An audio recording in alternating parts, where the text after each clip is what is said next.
More than 200 million years ago, Earth had already begun to rebuild itself. From a distance, the planet would have looked familiar. Oceans still spread across the surface, land still held forests. But the systems underneath no longer followed the same patterns. The air itself carried a different balance. Oxygen and carbon dioxide shifted across time, shaping how life moved and endured. Nearly all land was joined into a single mass. Pangaea stretched across the planet, creating vast interiors where distance from the ocean changed how climates behaved. Some regions held extreme dryness, others remained locked in shallow seas. There were no grasses underfoot, no flowers for most of this era. Forests were built from older forms of plant life, dense and unfamiliar in structure. The creatures that occupied this world did not simply replace what came before. They followed different rules of survival. On land, in the oceans, and above it, entirely separate groups held control. The sky was not empty, and the night did not offer safety. This was a world still shaped by recovery, a system that had nearly failed, now rebuilding into something crowded and dominant, but not stable in the way we understand today.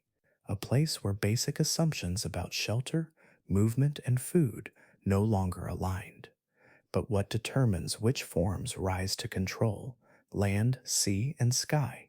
And how long does it take before a system like this begins to resemble the one we know now? Today, we will examine what Earth was really like during the Mesozoic and how its conditions reshaped life from the ground up. Before we continue, I'd like to ask, are you here to unwind for a while or to explore something new? Share your thoughts in the comments.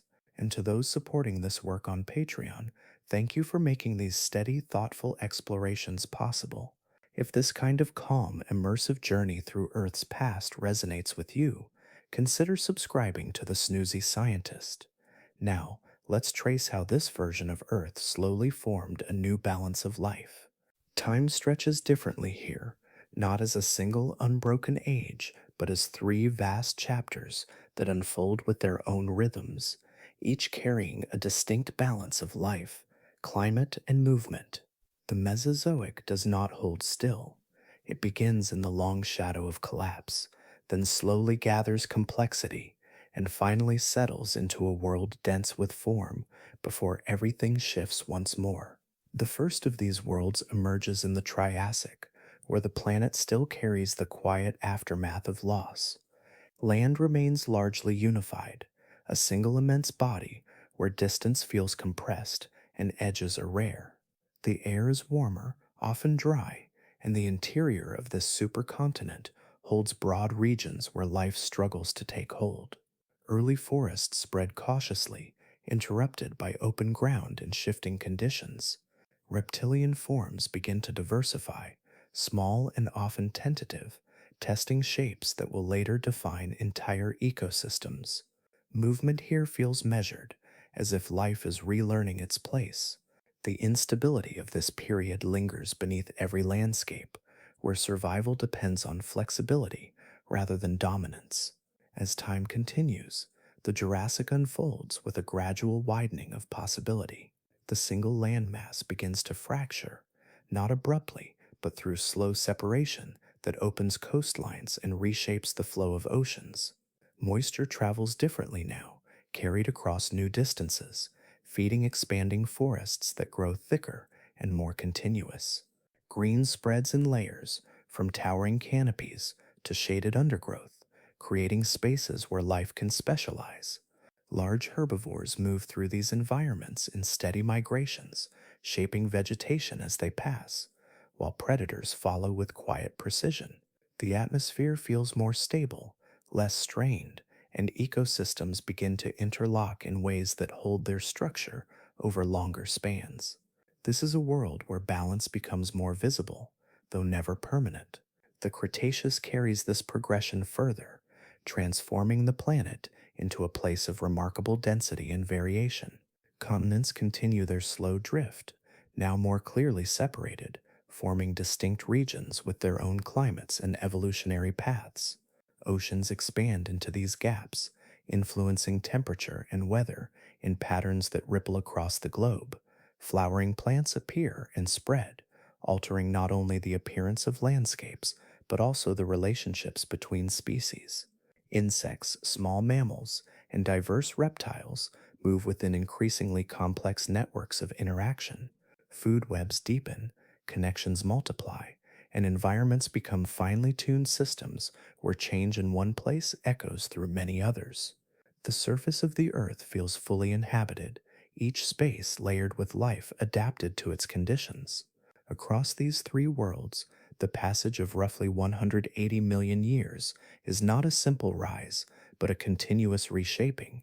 Coastlines shift as seas advance and retreat, climates warm and cool in slow oscillations, and the ground itself drifts beneath forests and plains. Life responds to each change, sometimes expanding, sometimes narrowing, always adjusting. Early scarcity gives way to abundance, and simplicity yields to intricate systems that depend on countless quiet interactions. This long continuity holds until it does not. Just as the era begins in the wake of one vast ending, it moves toward another, where the structures built over millions of years face a sudden interruption. Yet within the flow of the Mesozoic itself, there is no stillness, only a steady unfolding of three interconnected worlds, each shaped by time, motion, and the persistent effort of life to adapt to a planet that never remains the same.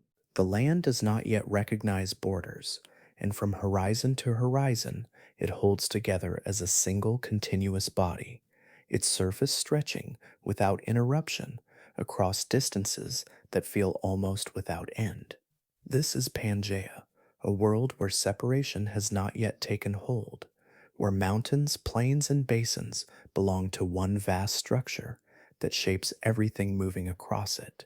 There is a sense of scale that resists comparison, as if the ground itself has gathered into one place and chosen to remain there for a time. Far from the margins, deep within the interior, the presence of the ocean becomes faint and distant. Moisture struggles to travel this far, and the air carries a dryness that settles into the soil and lingers. Rain falls unevenly, sometimes absent for long stretches, leaving wide regions exposed beneath a sun that warms the surface by day and releases its hold by night. Temperatures rise and fall with a range that feels pronounced, shifting between heat and coolness in cycles that shape how life moves and endures. Early deserts extend across immense areas, not as isolated patches, but as continuous belts of arid ground, where wind traces patterns through sand and stone over long periods. Along the edges, where land meets water, conditions soften, coastal regions hold more stability, with moisture returning in steady rhythms that allow vegetation to take hold more easily. Yet these margins remain narrow compared to the vast interior, thin bands where ecosystems gather before giving way again to drier expanses. Life near these edges forms pockets of continuity, while farther inland it adapts to variability, learning to persist through shifting availability of water and shelter. Movement across this unified land feels unrestricted. There are no oceans to divide populations, no barriers that cannot be gradually crossed. Early dinosaurs and other reptiles disperse across enormous distances, their paths shaped more by climate and terrain than by physical separation. Over generations, this connectivity allows forms to spread widely, carrying traits from one region to another, weaving a loose continuity across the entire landmass. Migration follows the subtle gradients of environment, tracing routes that stretch far beyond what later continents will allow. The surrounding ocean reflects this simplicity in form. With one dominant landmass, circulation patterns move in broad, less fragmented loops. Currents sweep along the edges of Pangaea, interacting with the atmosphere in ways that intensify seasonal contrasts. Storms gather and release along predictable boundaries, while the interior remains largely untouched by their influence. The balance between ocean and land feels direct, almost unbuffered, as if the planet is still adjusting to this arrangement. Over long spans of time, this unity begins to show signs of change. The surface holds tension, subtle at first, expressed through shifting crust and the slow rise of fractures that trace faint lines across the land. These are not sudden breaks, but gradual openings, where the ground pulls apart with a patience that stretches across generations. Along these emerging boundaries, new basins form, and the first hints of separation appear, quietly reshaping the continuity that once defined the world. Pangaea remains vast and cohesive, yet within it the conditions for change are already present. The same forces that once brought the land together now begin to guide it apart, setting in motion a transformation that will unfold over immense spans of time, altering the pathways of oceans, climates, and the life that moves between them. There is a lingering thinness to life at the beginning of this era, a sense that the surface has not yet fully regained its former depth. The transition into the Mesozoic follows the immense disruption of the Permian extinction, an event that removed the vast majority of existing species and left behind a planet where absence is as noticeable as presence. What remains is not silence, but a quieter arrangement where living systems are still incomplete and the connections between them have yet to be restored. Across land and sea, ecosystems exist in a fragile state. Food chains that once extended through many layers are shortened, sometimes reduced to only a few links. Predators and prey no longer form the intricate balances that sustain stability over long periods. Instead, interactions are simpler, often temporary, shaped by opportunity rather than long established roles. Large regions hold only scattered populations, with wide gaps between them, as if life is still searching for ways to reconnect across distance and time. Within this openness, many ecological roles remain unfilled. Spaces that once supported specialized organisms now stand available, waiting for forms that have not yet emerged. This absence creates a kind of quiet potential where the usual constraints are loosened and the path forward is less defined. Evolution moves through these spaces with unusual freedom, allowing new traits and structures to appear and persist without immediate competition. It is a period where experimentation becomes more visible, expressed through gradual changes that accumulate across generations. Early reptiles begin to expand into these available niches, their forms adapting to conditions that shift from place to place. Some develop bodies suited for movement across open ground, while others take advantage of emerging vegetation or the edges of recovering waterways.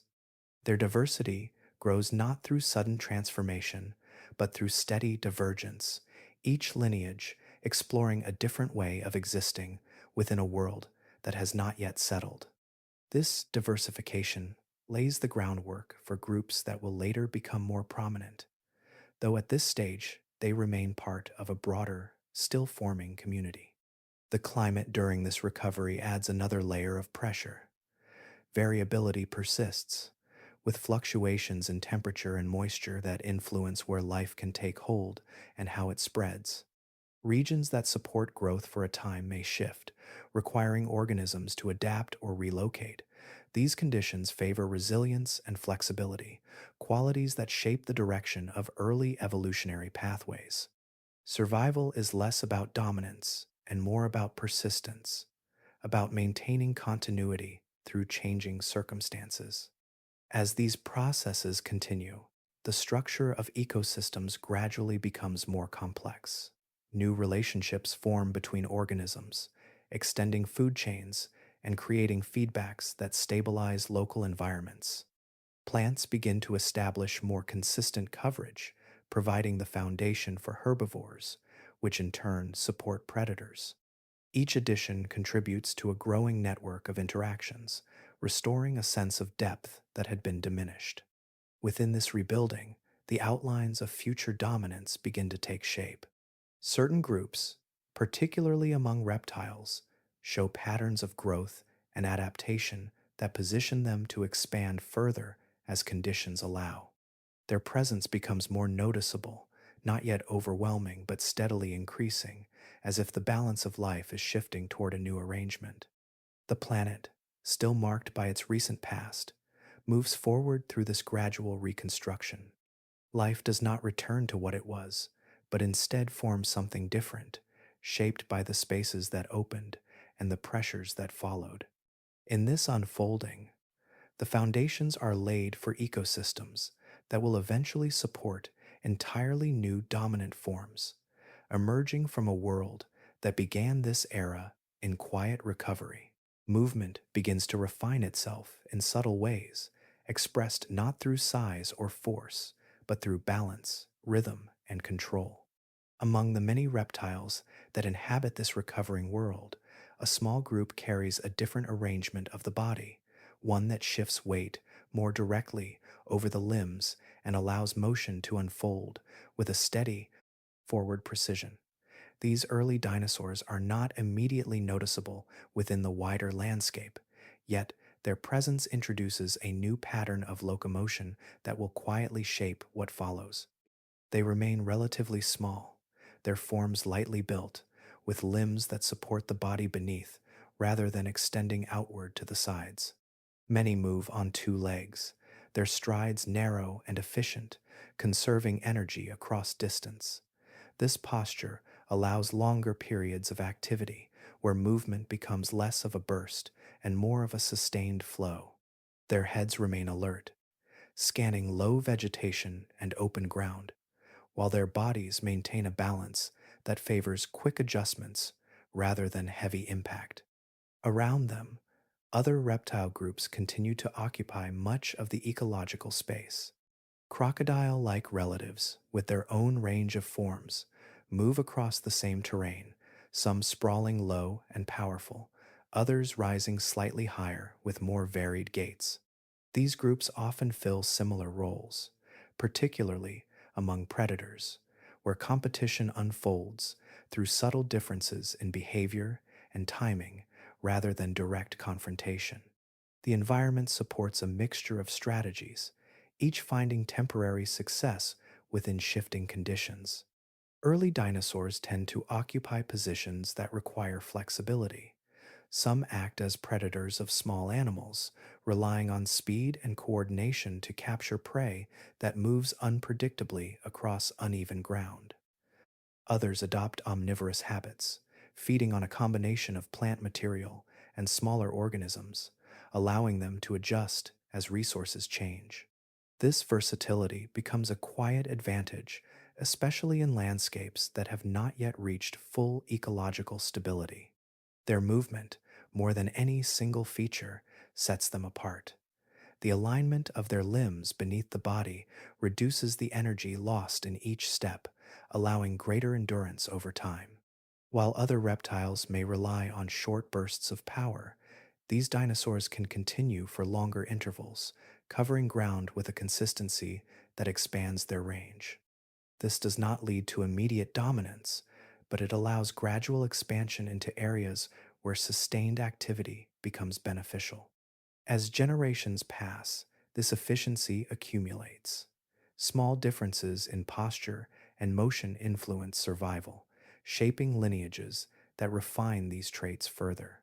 The process is steady and unhurried, with no abrupt transition separating one group from another.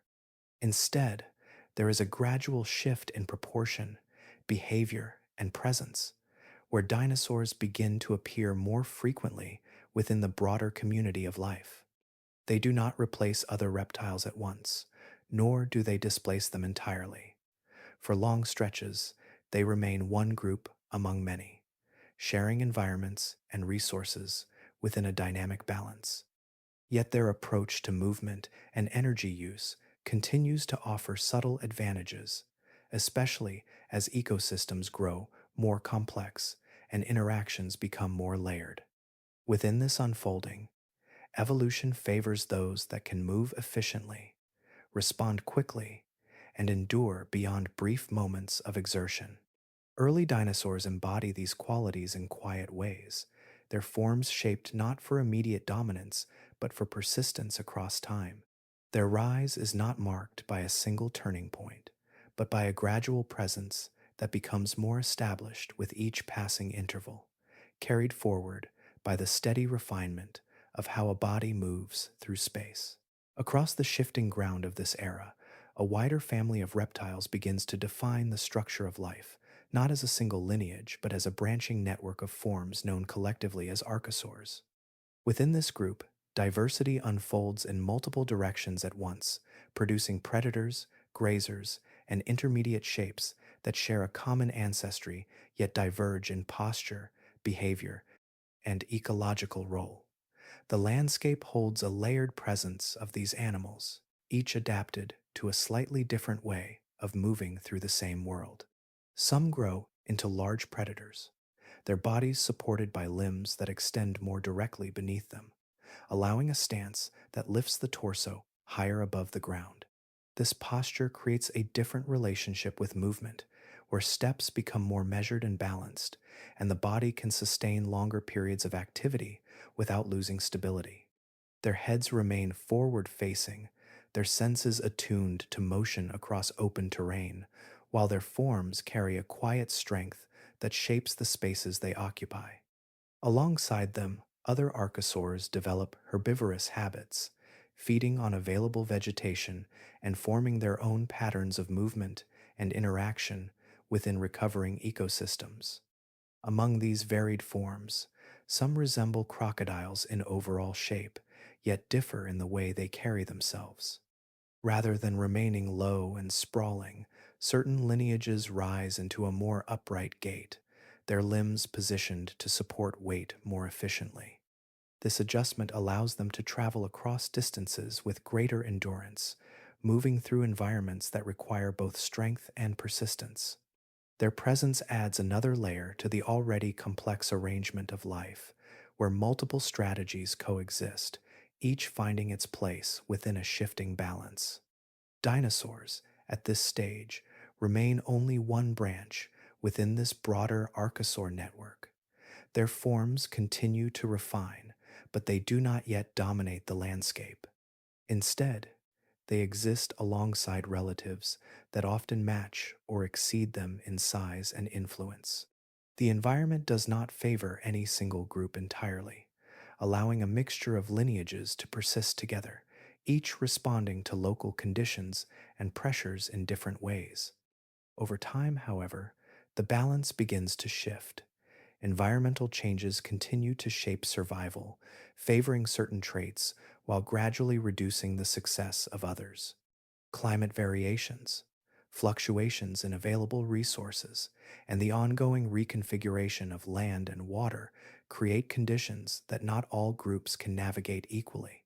Some lineages begin to decline, their presence thinning as they fail to adapt to the evolving demands of the planet. This gradual filtering intensifies near the end of the Triassic, when a period of widespread disruption alters the trajectory of life once more. A mass extinction event unfolds, affecting many of the dominant archosaur groups that had previously held control over large portions of the landscape. The causes are rooted in large-scale environmental shifts, likely linked to volcanic activity and changes in atmospheric composition, which together reshape habitats on a global scale. The result is a significant reduction in diversity among competing reptilian groups. In the aftermath of this transition, the ecological space becomes more open again, though not in the same way as before. Dinosaurs, having already developed traits suited to endurance and adaptability, begin to expand into roles that had been occupied by others. Their rise is not immediate, but it becomes increasingly visible as they fill niches left vacant by those that did not persist.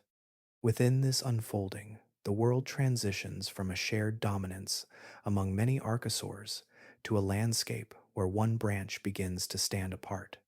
The change is gradual, carried by the steady influence of environmental pressure and evolutionary response, shaping a new balance in which dinosaurs become more prominent, not through sudden replacement, but through the quiet continuation of forms that were already prepared to endure. Air moves differently across this world, carrying heat with a steadiness that rarely breaks. The planet rests in a generally warmer state, where cold is limited and the presence of ice at the poles is faint or entirely absent. Without large, frozen regions to reflect sunlight back into space, warmth settles across latitudes with fewer interruptions, allowing temperatures to remain elevated even far from the equator. This creates a broad consistency in climate, though beneath that surface, variation still unfolds in quieter, more localized ways. Within the interior of the great landmass, distance from the surrounding seas shapes the rhythm of the year. Seasonal contrasts become more pronounced, not through gentle shifts, but through clear transitions between warmer and cooler intervals. The land absorbs heat during long periods of sunlight, then releases it as conditions change, creating cycles that influence both air and ground. These patterns do not always align smoothly, and the resulting differences in temperature and pressure guide the movement of winds across vast distances. Closer to the coasts, the interaction between land and ocean produces a different behavior. Moisture travels inward during certain times of the year, carried by winds that follow shifting gradients in pressure. This movement creates patterns that resemble monsoons, where rainfall arrives in concentrated periods, then retreats, leaving behind intervals of relative dryness. Vegetation responds to these rhythms, growing more actively during wetter phases and slowing as moisture recedes. The boundary between wet and dry becomes a defining feature of these regions, shaping how ecosystems establish themselves along the edges of the land. The composition of the atmosphere also plays a quiet but persistent role. Higher levels of carbon dioxide contribute to the retention of heat, allowing warmth to linger even as sunlight varies. This does not create uniform conditions everywhere, but it raises the baseline upon which other climatic processes act. The result is a world where temperature differences exist, yet remain within a range that supports widespread biological activity, even as local extremes continue to challenge adaptation. Across the central regions, extensive desert belts form where moisture rarely reaches. These areas stretch across great distances, their surfaces shaped by wind and time rather than flowing water. The absence of consistent rainfall allows sediments to accumulate and shift, creating landscapes that change slowly yet continuously. Life here is present but selective, composed of organisms that can endure long intervals without reliable water, adjusting their behavior to the limited opportunities that appear. Storm systems, guided by the arrangement of land and sea, follow patterns distinct from those of a more fragmented world. With fewer interruptions from separate continents, atmospheric circulation can extend over broader areas, producing weather that moves in sweeping paths rather than breaking into smaller, isolated systems. Storms gather along predictable zones, especially where temperature differences are more pronounced, then travel across the surface with a continuity that reflects the unified nature of the terrain. As time progresses into later periods, these climatic patterns begin to settle into more stable configurations. The gradual separation of land alters the flow of both air and water, introducing new boundaries that redistribute heat and moisture. Variability does not disappear, but it becomes more structured, allowing ecosystems to develop with greater consistency. The earlier contrasts soften in some regions, while others gain new forms of seasonal rhythm, shaped by the evolving relationship between continents and oceans. Through all of this, the climate remains an active presence, not fixed but continuously adjusting, guiding the conditions under which life expands, adapts, and endures across a planet that is still finding its balance. The surface carries a different texture of green, one that does not break into the soft, continuous layers familiar in later worlds. Vegetation rises in clusters and vertical forms, spreading upward rather than outward, leaving the ground between them more exposed.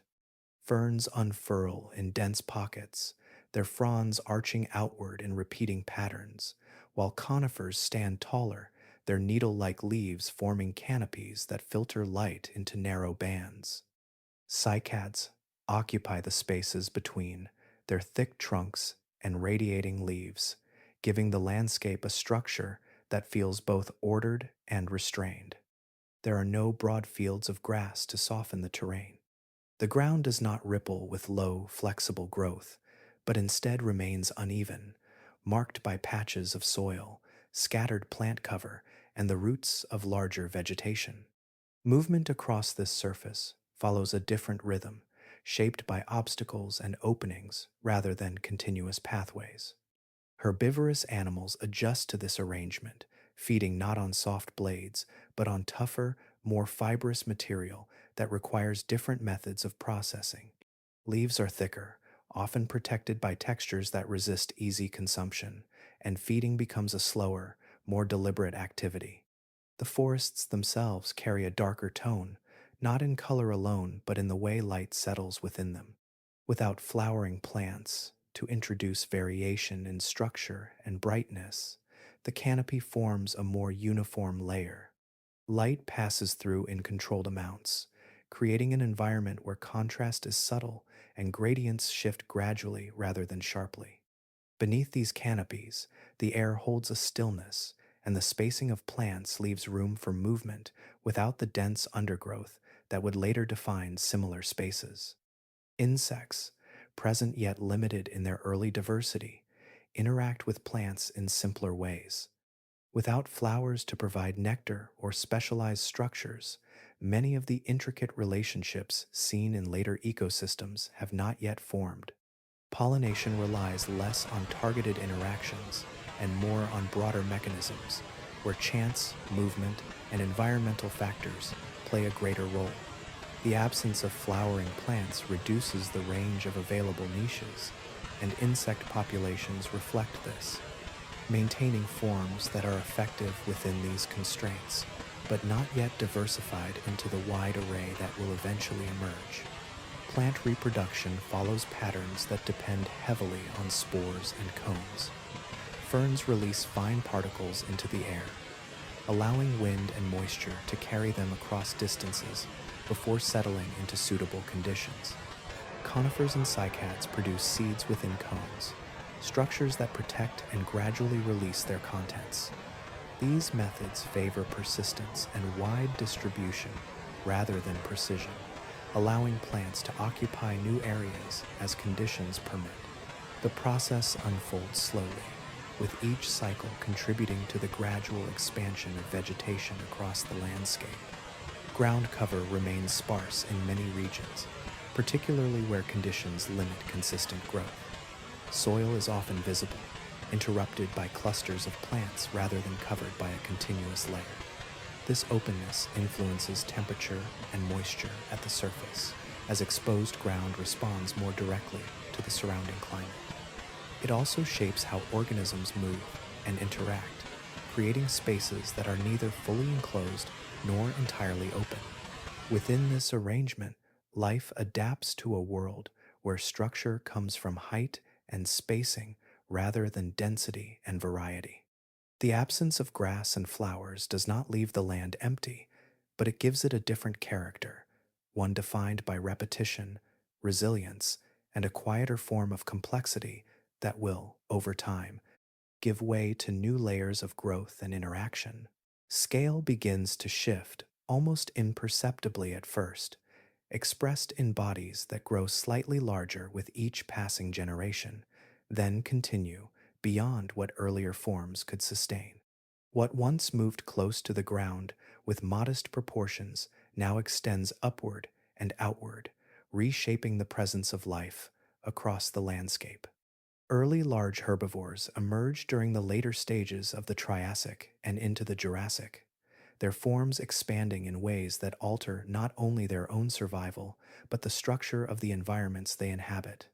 Their most defining feature develops gradually, a lengthening of the neck that allows access to vegetation beyond the reach of smaller animals. This extension is not simply a matter of height, but of reach, enabling feeding across a wider range without constant movement of the entire body. Leaves positioned above or beyond immediate proximity become accessible, and with that access comes a more efficient way of gathering energy.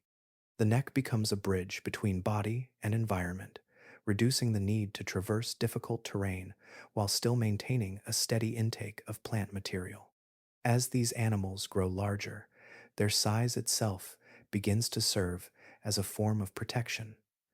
Predators that might once have posed a threat find fewer opportunities to challenge such mass. Vulnerability does not disappear, especially among younger individuals, but the overall risk decreases as bodies become more substantial. This shift influences behavior, allowing these herbivores to move with a steadier rhythm, less constrained by the constant need to evade. Their presence alters the balance of interactions, where size becomes a quiet deterrent rather than an active defense. Supporting such mass requires internal changes that unfold alongside external growth. Lungs become more efficient, capable of moving greater volumes of air to sustain larger tissues, while circulation adapts to distribute oxygen and nutrients across extended distances within the body. These systems operate continuously, maintaining the conditions necessary for movement and growth at scales not previously sustained. The coordination between structure and function allows these animals to exist without collapsing under their own weight, turning size from a limitation into an advantage. Growth itself follows a different pace. Compared to earlier reptiles, these herbivores develop more rapidly, reaching substantial sizes within shorter spans of time. This accelerated growth reduces the period during which individuals remain most vulnerable, allowing populations to maintain their presence even in environments where threats persist. The balance between growth and survival becomes more finely tuned, shaped by the demands of both internal development and external pressures. As their numbers increase, patterns of movement begin to reflect a subtle form of grouping. Individuals travel in proximity, not as tightly coordinated units, but as loosely connected assemblages that share direction and space. This arrangement offers certain advantages, such as increased awareness of surroundings and a reduced likelihood of isolation. The landscape itself begins to bear the marks of their passage, with pathways formed through repeated movement and vegetation shaped by their feeding. Within this unfolding, size becomes more than a characteristic. It becomes a strategy that influences multiple aspects of life. From feeding and movement to defense and growth, larger bodies redefine what is possible within these ecosystems. The rise of these giants does not occur abruptly, but through a steady accumulation of changes that, over time, establish a new scale of existence, one where presence alone carries a different kind of influence across the world they inhabit.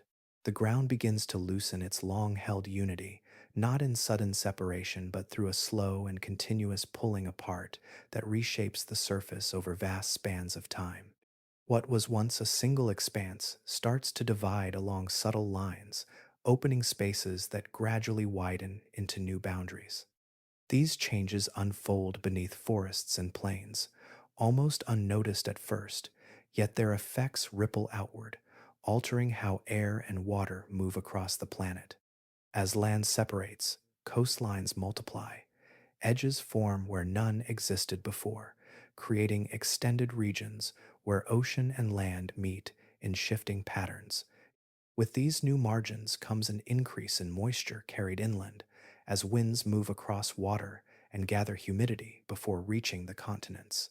Rain becomes more consistent in many areas, softening conditions that were once marked by sharper contrasts. The presence of water begins to influence temperature more evenly, reducing the extremes that once defined large portions of the surface. Forests respond to these changes with quiet expansion. Vegetation grows thicker and more continuous, filling spaces that had remained open or sparsely covered. Layers begin to form within these environments, with taller structures rising above and smaller growth settling beneath. Light filters through in varied intensities, creating gradients that support a wider range of plant life.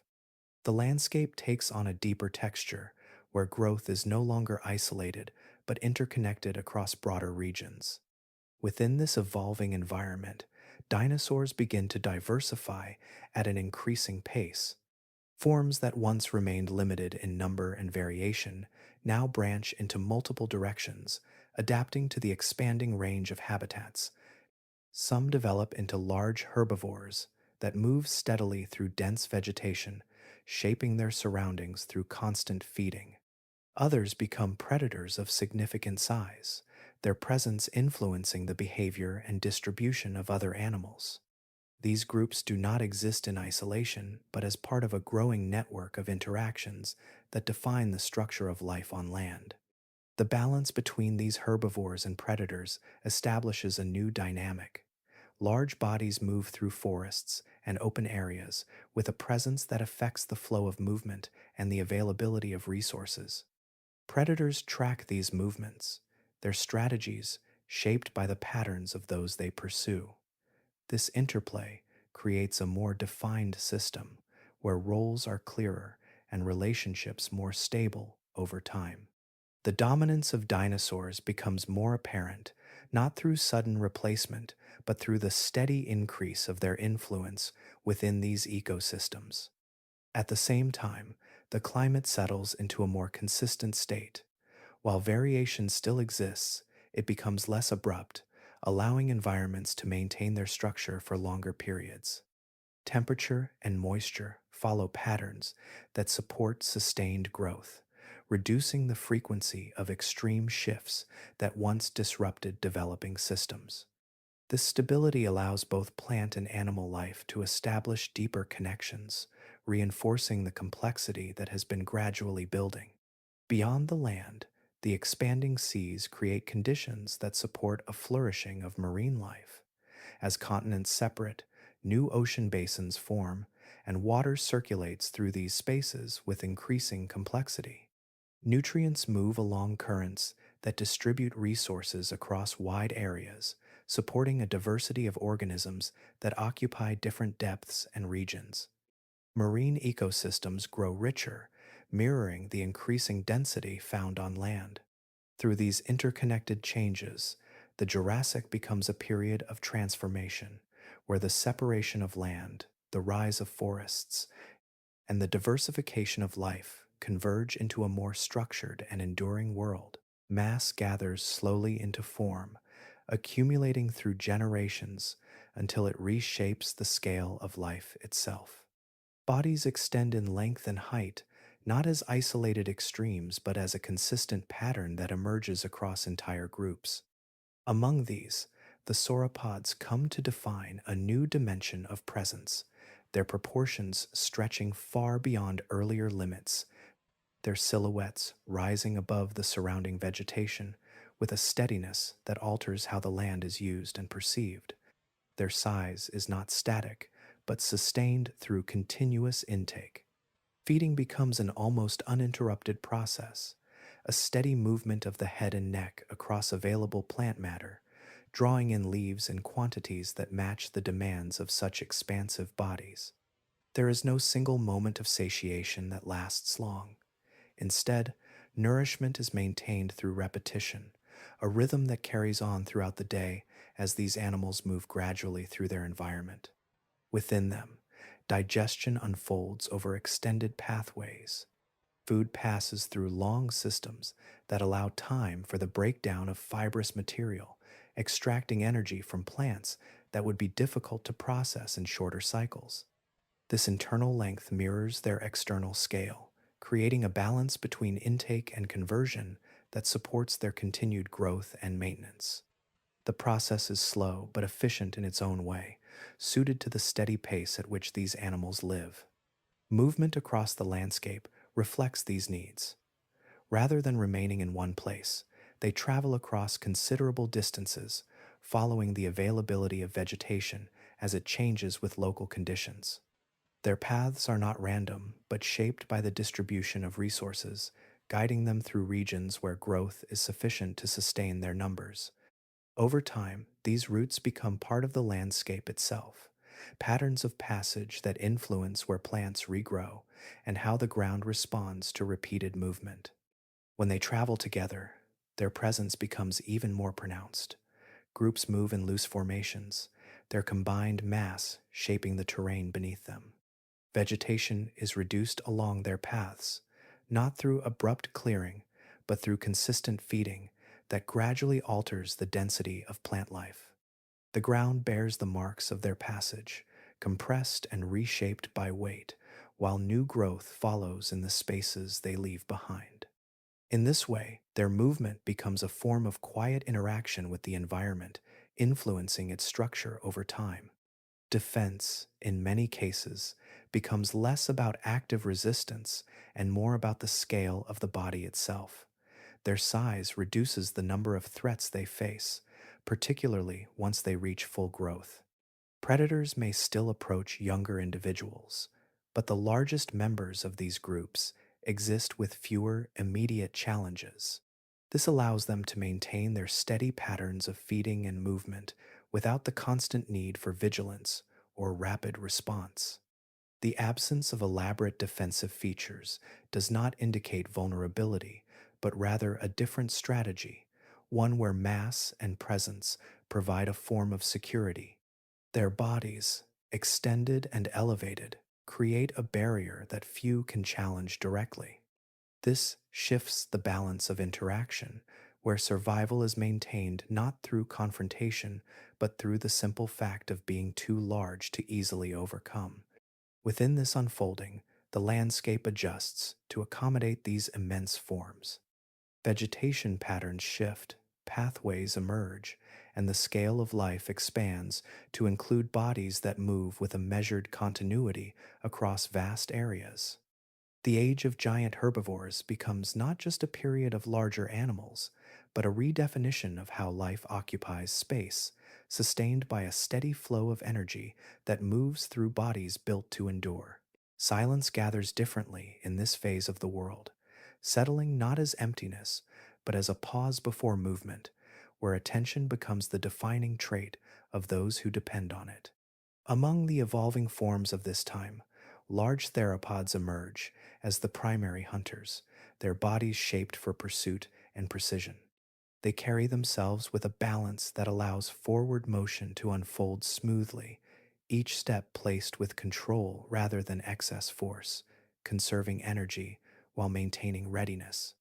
Their heads hold a structure built for gripping and cutting, jaws lined with teeth that curve slightly and bear fine serrations along their edges. These teeth are not designed for crushing, but for slicing through flesh, allowing them to remove portions of prey with efficiency. The mechanics of feeding rely on repeated motion rather than a single decisive action, each bite contributing to a gradual reduction of what has been captured. This method aligns with bodies that favor sustained activity over brief, overwhelming force. Senses play a central role in their movement through the environment. Vision remains forward focused, providing depth and clarity when tracking objects across uneven terrain.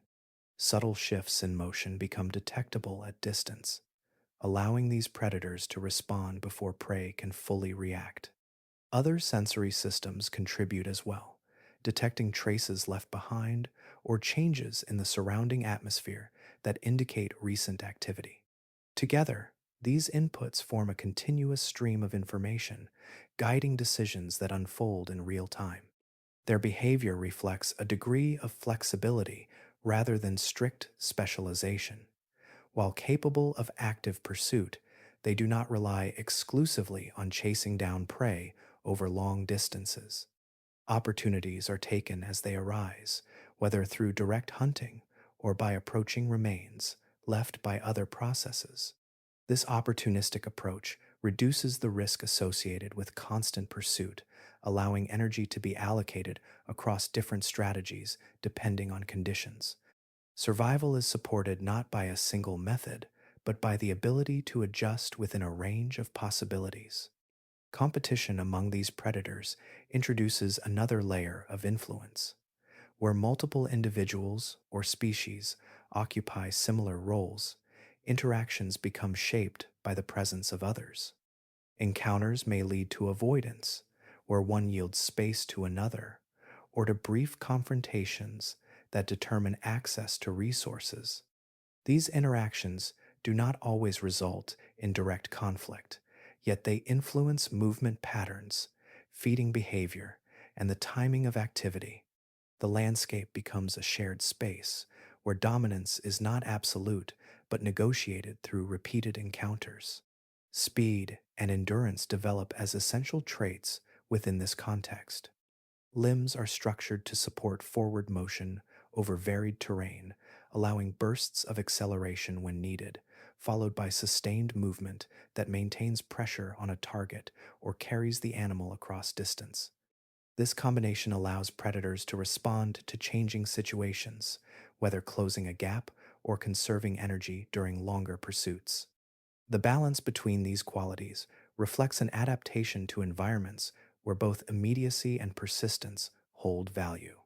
Within this arrangement, large theropods establish themselves as central figures in the flow of life, not through constant activity, but through a measured presence that shapes the behavior of other animals.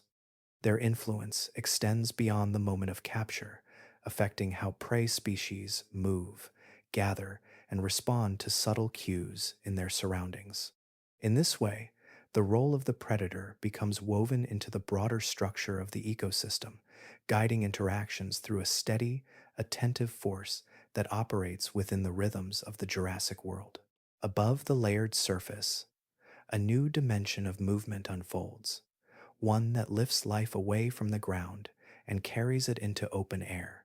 The sky, once an empty extension of space, becomes inhabited by forms that learn to use it with precision. Among these, pterosaurs establish themselves as the primary occupants, their bodies shaped to move through currents that are invisible yet constant, guiding their motion across wide distances. Their wings extend outward in broad spans, supported by elongated structures that stretch from the body to the outer edge of the limb. Some grow to sizes that rival small aircraft, their presence casting shifting shadows across land and water as they pass overhead. These wings are not built for constant flapping alone, but for interaction with the air itself, allowing them to glide for extended periods by riding rising currents of warm air. Thermal updrafts lift them gently, reducing the need for continuous exertion and enabling travel that conserves energy across long distances. In flight, their movement appears smooth and continuous, guided by subtle adjustments rather than abrupt changes. The angle of the wings shifts slightly, responding to variations in airflow, while the body remains aligned with the direction of travel. This control allows them to remain aloft with minimal effort, descending only when necessary to feed or rest. The sky becomes a space of quiet motion where distance can be crossed without the constraints that define movement on the ground. Feeding strategies vary among these aerial forms, reflecting the diversity of their environments. Some move along coastlines or over open water, scanning for fish near the surface, then descending in controlled arcs to capture them. Others focus on smaller animals or remains found across the land, using their elevated perspective to locate opportunities that might be missed from below. This ability to observe from above provides access to resources that are distributed across wide areas, allowing them to shift between feeding grounds with relative ease. As the first vertebrates to achieve powered flight, their presence marks a significant transition in how life occupies the planet. Flight introduces a new set of possibilities, where space is no longer limited to surface or water, but extends into the atmosphere itself. This expansion creates interactions that move vertically, as well as horizontally, linking environments that were previously separate. The boundaries between land, water, and air become more connected as movement between them becomes possible within a single life. The airspace itself transforms into an active region of interaction. It is no longer a passive layer above the ground, but a domain where hunting, movement, and competition take place. Pterosaurs cross paths with one another, sometimes sharing currents, sometimes diverging as they follow different routes. Their presence influences the behavior of animals below, where movement and exposure are shaped by the awareness of what moves overhead. Wind patterns and thermal currents guide much of this activity, creating pathways that repeat over time. These invisible structures in the atmosphere become part of the environment, as predictable as rivers or coastlines, shaping where flight is easiest and where effort must increase. Pterosaurs learn these patterns, adjusting their routes to align with the flow of air, allowing them to move efficiently across regions that might otherwise require greater energy. Within this unfolding, the sky becomes an inhabited space, layered with movement that complements what occurs on the ground and in the water. Life extends upward, adding a new dimension to the structure of the world, where flight becomes not an exception but a sustained presence, carried by forms that have adapted to the quiet, continuous motion of the air. Water settles into places it had not occupied before, spreading across low-lying regions to form shallow inland seas that extend far into the continents. These bodies of water are neither fully open ocean nor isolated lakes, but something in between, connected yet contained, their boundaries shifting gradually as levels rise and fall. Sunlight reaches deeper into these shallows, illuminating broad stretches of seafloor where life gathers in forms that differ from those of deeper waters. Within these environments, marine reptiles become the most visible inhabitants, shaping the structure of ocean life in ways that depart from earlier patterns.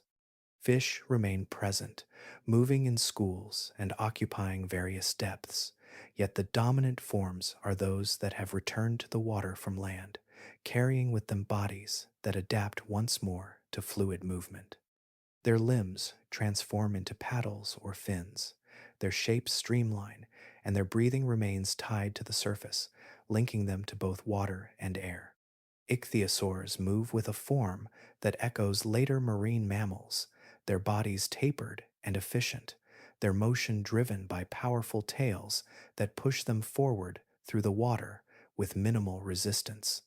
They travel across wide areas, following currents and the distribution of prey, their presence marked by a smooth, continuous glide that allows for both speed and endurance. Their eyes are large, adapted to detect movement even in dimmer conditions, guiding them through layers of water where light begins to fade.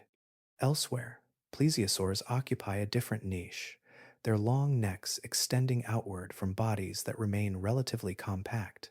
This structure allows them to approach prey with a subtle reach, their movements less about rapid pursuit and more about controlled positioning. In open water, they navigate with steady strokes of their limbs, their necks curving as they adjust direction or extend toward potential food sources. Their form introduces a different balance between body and motion, one that relies on reach as much as on speed. As time continues, other marine reptiles rise into more prominent roles. Mosasaurs emerge as apex predators within these expanding seas, their bodies elongated and powerful, their jaws capable of exerting significant force. They move with a confidence that reflects their position at the top of the marine food chain, their presence influencing the behavior of other organisms within their range. Their movements are deliberate, conserving energy while maintaining readiness, allowing them to dominate through a combination of strength and control. Beneath and around these larger forms, ocean ecosystems become increasingly layered. Different species occupy distinct depths and regions, creating a vertical and horizontal structure that supports a wide range of interactions. Smaller organisms gather near the surface, where light supports primary production, while others move through mid level waters or remain closer to the seafloor. Currents distribute nutrients across these layers, sustaining a network of life that grows more intricate over time. The shallow seas, with their shifting boundaries and accessible light, contribute to this complexity by providing spaces where life can expand and diversify. Reefs and other structures begin to form in certain areas, offering surfaces for attachment and shelter, further increasing the density of organisms within these environments. Movement through these waters becomes a constant exchange between layers, where feeding, migration, and interaction occur across multiple levels. Within this unfolding, the oceans of the Mesozoic become more than a backdrop to life on land. They form their own dynamic systems, shaped by the presence of large reptiles and the continuous interplay of currents, light, and depth, creating a world beneath the surface that evolves alongside the one above. Darkness settles without the familiar signals of a later world, arriving as a gradual dimming that alters how movement is perceived and how space is understood. The sky, unbroken by artificial light, reveals a depth of stars that stretches across the horizon. Yet beneath it, the ground becomes a place of reduced clarity, where shapes dissolve into shadow and sound carries farther than sight. Night does not quiet the world, it reshapes it. Across the terrain, unfamiliar sounds emerge, forming a layered backdrop that replaces the daytime patterns. Movement continues, but it becomes less visible, expressed through subtle shifts in vegetation, the rhythm of footsteps, and the occasional disturbance of loose ground. Calls and responses travel through the darkness, not always loud, but distinct enough to signal presence. These sounds do not create a constant chorus, but appear in intervals, separated by stretches of near stillness that allow each signal to stand alone before fading. Mammals exist within this setting, though their presence remains restrained. They are small, often hidden among natural cover, their movements careful and brief. Rather than dominating the night, they occupy narrow spaces within it, emerging to feed or move only when conditions allow. Their bodies are adapted for survival within limited ranges, relying on concealment and timing rather than strength or speed. In the absence of larger mammalian forms, the nocturnal world is not yet defined by their influence, leaving other groups to shape its dynamics. Predators remain active after dark, extending their patterns beyond daylight hours. Their senses adjust to reduced visibility, relying more heavily on sound, scent, and subtle motion. The boundaries between day and night blur for these animals, as activity is guided more by opportunity than by light alone. Movement becomes more deliberate, each step placed with attention to the immediate surroundings, as the risk of misjudgment increases when sight is limited. Temperature shifts follow the setting of the sun, though the extent of these changes varies across regions. In some areas, warmth lingers, held by the ground and released slowly, creating nights that remain relatively mild.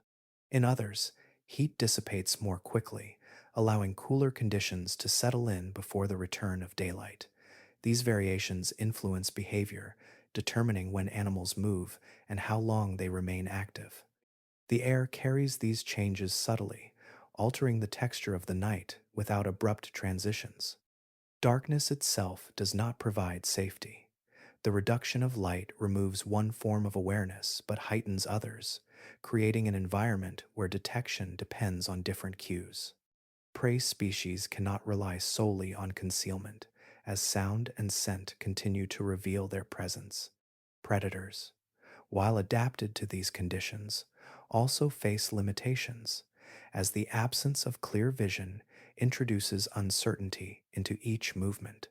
The night becomes a space where both risk and opportunity persist, balanced by the constraints imposed by reduced visibility. Within this shifting environment, life continues in patterns that are less visible but no less active.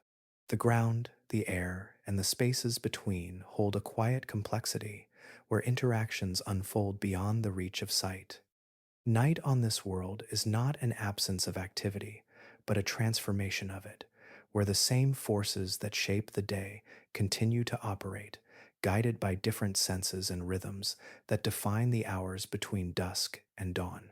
Between roots, within narrow spaces beneath fallen matter, a different kind of life begins to refine itself, one that does not rely on size or visible presence, but on concealment, sensitivity, and internal regulation. These are the first true mammals, small in form, often no larger than a hand, their bodies shaped for movement through confined environments where larger creatures cannot follow. Their existence is easy to overlook, yet within their structure lies a quiet shift in how life can persist. Their bodies are covered in fine layers that retain warmth, allowing them to maintain a more constant internal state even as external conditions change. This ability to regulate temperature separates them from many of the reptiles around them, whose activity remains closely tied to the surrounding environment. Warmth is no longer borrowed directly from the sun or ground, but generated within, supporting activity across a wider range of conditions. This internal stability allows them to move when others remain still, extending their presence into periods that would otherwise limit them. With this comes a higher metabolic demand. Energy must be gathered more frequently as their bodies consume resources at a faster rate to sustain internal processes. Feeding becomes a regular necessity, guiding their movements through spaces where food can be found in small but consistent amounts. They do not rely on large meals, but on repeated intake, taking advantage of whatever is available, whether insects, plant material, or other small sources of nourishment. Their size allows them to remain hidden, slipping into crevices, beneath vegetation, or within the structures formed by the landscape itself. This concealment is not temporary, but central to their survival. Larger predators move across the same environments, yet these mammals avoid direct interaction by remaining outside the visible paths of movement. Their senses adapt to this mode of life, with heightened sensitivity to sound and vibration, allowing them to detect approaching danger before it becomes immediate. Activity often shifts toward the darker hours, where reduced visibility offers some advantage. While the night remains active with predators, it also provides moments where detection is less certain, and movement can occur with slightly reduced risk. These mammals navigate this balance carefully, emerging when conditions allow and retreating quickly when they do not. Their survival depends not on strength or speed alone, but on timing, awareness, and the ability to remain unnoticed. Adaptability becomes one of their defining traits. Environments continue to change, shaped by shifting climates and the movements of larger organisms. Yet these small mammals adjust by altering their behavior, diet, and patterns of activity. They occupy niches that are narrow but numerous, fitting into spaces that others do not fully use. This flexibility allows them to persist even as conditions fluctuate, maintaining continuity where more specialized forms might struggle. Though they do not dominate the landscape, their presence introduces a different approach to survival, one that relies on internal regulation, consistent energy use, and the ability to exist within the margins of larger systems. Over time, these qualities accumulate, forming a foundation that will support future expansion when conditions change. Within this quiet persistence, the first true mammals establish themselves not as rulers of their world, but as enduring participants, carrying forward traits that will later shape a very different balance of life. Emerging from spaces that were once overlooked, beneath every forest and shoreline, the ground carries a slow, persistent motion, one that cannot be felt within a single lifetime, yet continues without pause. The surface does not remain fixed, but drifts gradually, guided by forces deep within the planet. What appears stable at a glance is, over long spans, in constant transition as large sections of land shift their positions across the globe.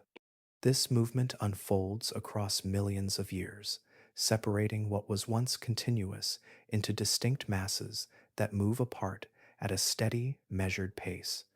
The spaces between them widen, and into these openings, new oceans begin to form.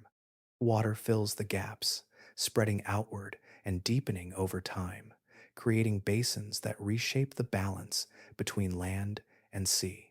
Coastlines stretch and curve, no longer defined by a single outline but by multiple edges that face different directions and conditions.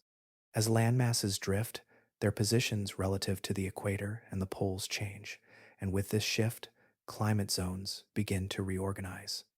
Regions that once experienced one pattern of temperature and rainfall gradually transition into another as their location alters the amount of sunlight they receive and the way air circulates above them. These changes do not occur abruptly, but they influence the long-term development of ecosystems, guiding where certain forms of life can persist and where they must adapt or move. Separation also introduces isolation.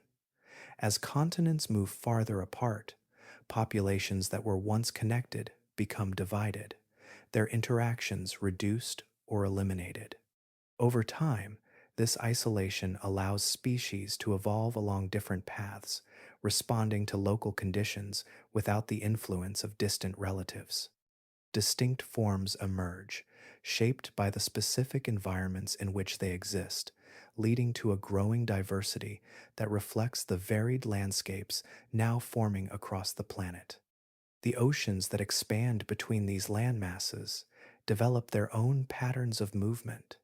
Currents begin to circulate in more complex ways, guided by the arrangement of continents and the distribution of heat across the surface. Warm water moves along certain routes, while cooler currents follow others, creating a network that redistributes energy around the globe.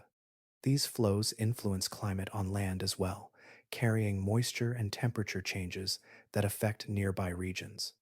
With increasing separation, the overall geography of the planet begins to take on a form that hints at later configurations.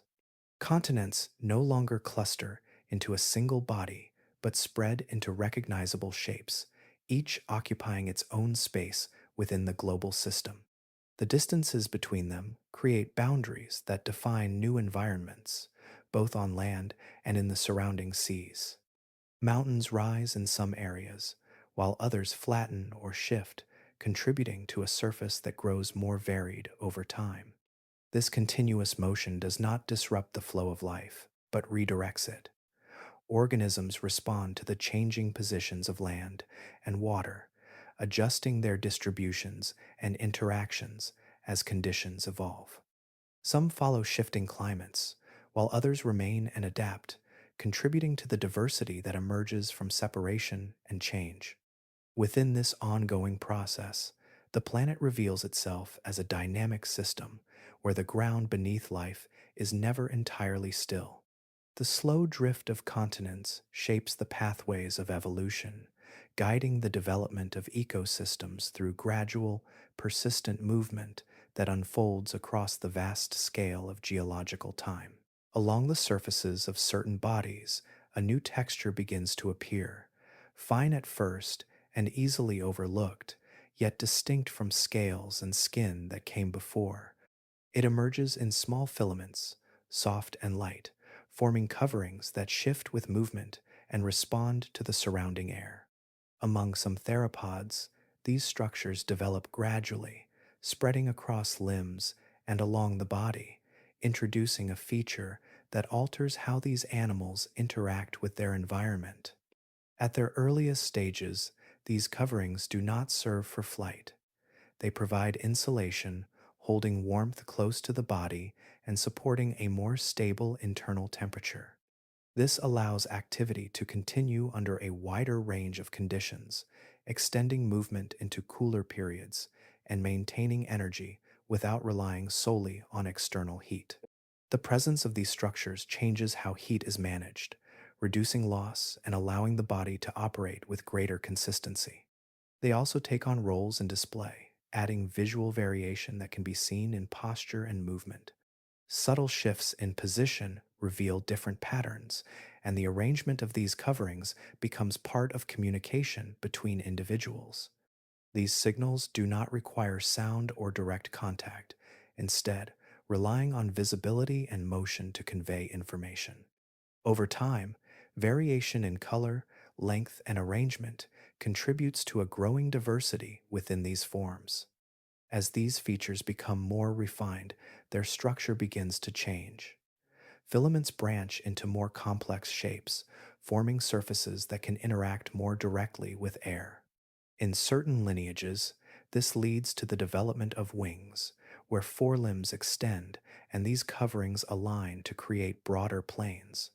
Movement through the air becomes possible, at first in limited forms, such as gliding or controlled descent, where height and gravity combine with these structures to produce lift. With further adaptation, some species begin to achieve powered flight, using repeated motion of the limbs to generate the force needed to remain airborne. This capability does not appear suddenly, but develops through stages, each building upon the previous one. The transition from ground to air introduces a new way of moving through the environment, where obstacles on the surface can be bypassed and new resources become accessible. From these developments, early birds emerge, carrying forward the features that began in their theropod ancestors. Their bodies become lighter, their structures more specialized for flight, and their movements extend fully into the aerial space. Feathers play a central role in this transformation, providing both the surface needed for lift and the insulation required to maintain internal conditions during sustained activity. The advantages of these structures extend beyond flight alone. They support temperature regulation, communication, and protection, making them a versatile feature that contributes to survival in multiple ways. As these traits spread and diversify, they influence the direction of evolution, allowing certain groups to expand into roles that were previously unavailable. Within this gradual unfolding, feathers become more than a surface covering. They represent a shift in how bodies can interact with both air and temperature, opening pathways that lead from ground-bound movement to the freedom of the sky. What begins as a subtle change in texture grows into a defining characteristic, shaping the course of life through its ability to adapt, transform, and extend the range of what is possible. From among the feathered forms that had begun to shape the air, a lighter structure takes hold, one defined by reduction as much as addition. Bodies become more compact, bones thinner and often hollow, allowing weight to decrease without losing strength. These are the first birds, small and agile, their forms refined for movement that extends beyond brief glides into sustained interaction with the sky. Their wings, carried forward from earlier feathered limbs, now operate with greater coordination. Each motion contributes to lift and direction, though flight remains limited compared to what will come later. They do not remain aloft indefinitely, but move in short bursts, rising from the ground or from elevated surfaces, then settling again after controlled passages through the air. These early flights allow access to new spaces, bridging gaps that cannot be crossed as easily by those bound to the surface. Their bodies support this movement through careful balance. Lightweight structures reduce the energy required for lift, while feathers provide both surface and control, adjusting subtly to shifts in airflow. The tail often plays a role in stabilization, helping guide direction as the animal moves through open space. These features combine into a system that is still developing, yet already capable of reshaping how these creatures interact with their surroundings. They do not exist alone in the skies. Pterosaurs continue to occupy much of the aerial domain, their larger forms moving along established currents with ease. The presence of birds introduces a different scale of flight, one that operates within smaller ranges and more confined spaces. Rather than competing directly in open expanses, These early birds often move among vegetation or along varied terrain, using their size and maneuverability to occupy regions that larger flyers pass over or avoid. This distinction allows them to enter new ecological niches. They feed on resources that are less accessible to others, such as small insects or plant material found within dense growth. Their ability to move between ground, vegetation, and air provides flexibility, allowing them to respond quickly to changing conditions. This versatility supports their continued presence, even as other forms dominate larger or more open areas. Over time, their behavior becomes more refined. Flight is used not only for movement, but for escape, allowing them to avoid threats with rapid ascent and directional change. Perching becomes a stable mode of rest, elevating them above the ground and offering a vantage point from which to observe their surroundings. These patterns begin to define a way of life that differs from both ground based animals and larger aerial forms. Their existence marks the beginning of a lineage that will persist far beyond this era.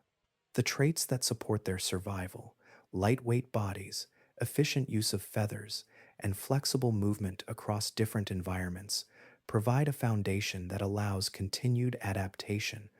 Though their flight is still developing, the direction is clear, guided by incremental changes that build upon each generation. Within this unfolding, the first birds establish themselves quietly, not through dominance, but through the ability to occupy spaces that others do not fully use. Their presence adds another layer to the living world, one that bridges ground and sky in a way that remains small in scale, yet significant in its long term impact, carrying forward into forms that will endure long after the conditions of this era have changed. Space opens between the drifting lands, and with that widening comes a new arrangement of the planet's surface, one defined by separation rather than unity. Continents now stand apart, each surrounded by expanding bodies of water that reshape their edges and influence the conditions within. The distances between them are no longer narrow, and this growing isolation gives each region its own character, guided by local climates and evolving ecosystems that develop along distinct paths. Across the globe, warmth remains a persistent presence. Temperatures stay elevated, supported by atmospheric conditions that allow heat to circulate without strong interruption.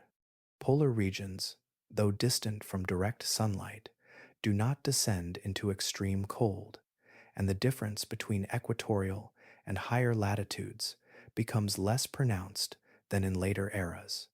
This widespread warmth supports continuous biological activity, allowing life to extend across regions that might otherwise limit growth.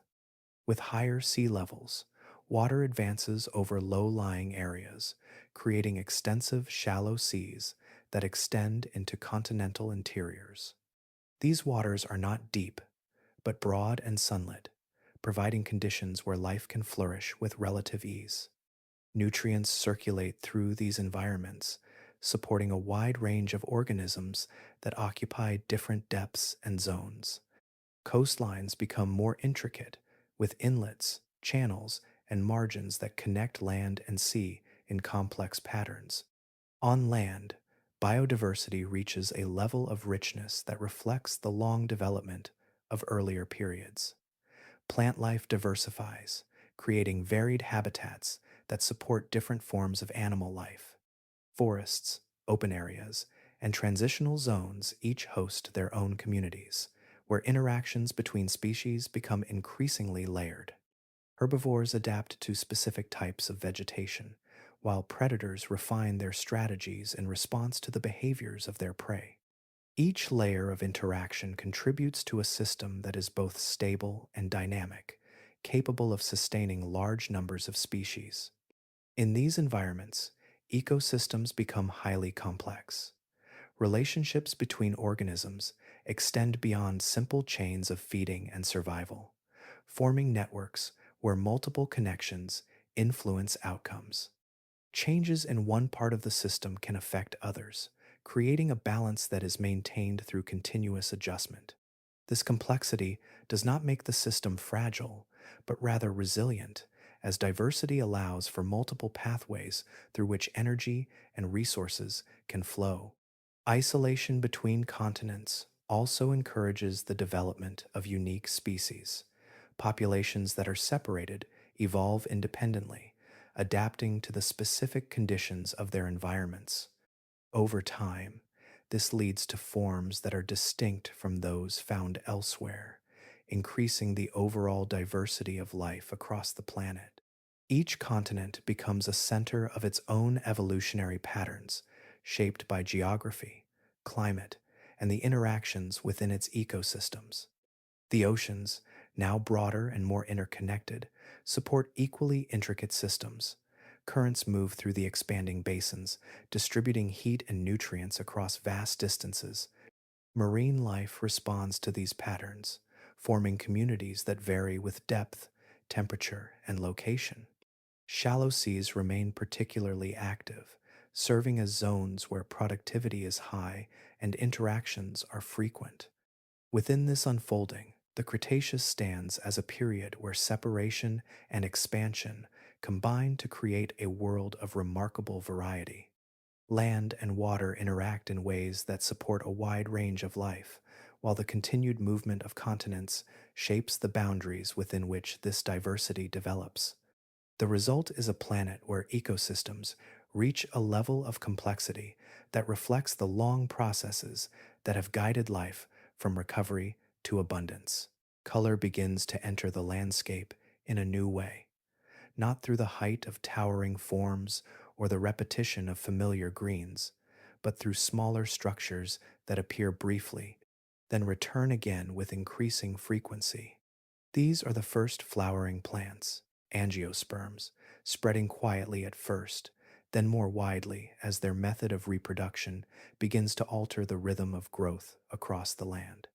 Their presence does not replace what came before, but introduces a different layer that interacts with existing vegetation in subtle yet far reaching ways. Their reproductive cycle unfolds more rapidly than that of earlier plants. Instead of relying solely on slower processes, they produce structures that mature and disperse in shorter intervals, allowing them to respond more quickly to changing conditions. Seeds develop within protective coverings, increasing the likelihood of survival as they move through the environment.